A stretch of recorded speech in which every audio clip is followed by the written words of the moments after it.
ఇక్కడ కనిపిస్తున్న ఈ అన్ని టాబ్లెట్స్ని కనుక సరైన టైంలో ఉపయోగించినట్లయితే ఒక ప్రాణాన్ని మీరు కాపాడవచ్చు. దాంతోపాటు కొన్ని లక్షల విలువైన ఆపరేషన్ కూడా తప్పించవచ్చు. ఇంతకీ ఆ సమస్య ఏంటని మీకు డౌట్ అనిపించినట్లయితే అది హార్ట్ అటాక్.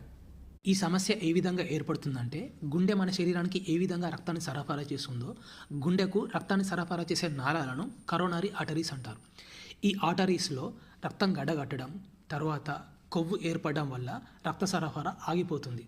దీనివల్ల హార్ట్ అటాక్ అనేది సంభవిస్తుంది. దీని లక్షణాలు ఏ విధంగా ఉంటాయంటే, గుండెల్లో నొప్పి, గుండెల్లో మంట, గుండెను పిసికినట్టుగా అనిపించడం, ఇంకా ఎడమ చెయ్యి, ఎడమ దవడ భాగం గుంజినట్టుగా అనిపించడం, ఇంకా వీటితో పాటు శ్వాస తీసుకోవడంలో ఇబ్బందిగా ఉండడం, చల ఎమటలు పెట్టడం, వాంతి వచ్చినట్టుగా ఉండడం, వాంతి అవ్వడం, కళ్ళు తిరిగినట్టుగా అనిపించడం మరియు ఒక్కసారిగా బలహీనమైనట్టుగా ఉండడం.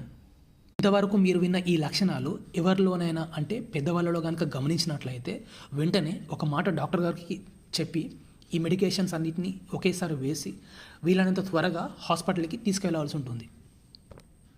ఈ ట్యాబ్లెట్స్ని లోడింగ్ డోస్ అంటారు. అంటే aspirin 300 mg, క్లోప్టెగ్రెల్ 300 mg, each tablet 75 mg అనమాట. 75 × 4 అంటే 300 అవుతుంది. దాని తర్వాత అటోర్వాస్టాటిన్ వచ్చేసి 80 mg.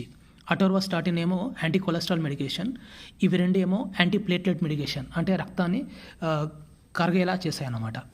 ఈ ట్యాబ్లెట్స్ అన్నిటి ఖరీదు కేవలం 80 రూపాయలు మాత్రమే.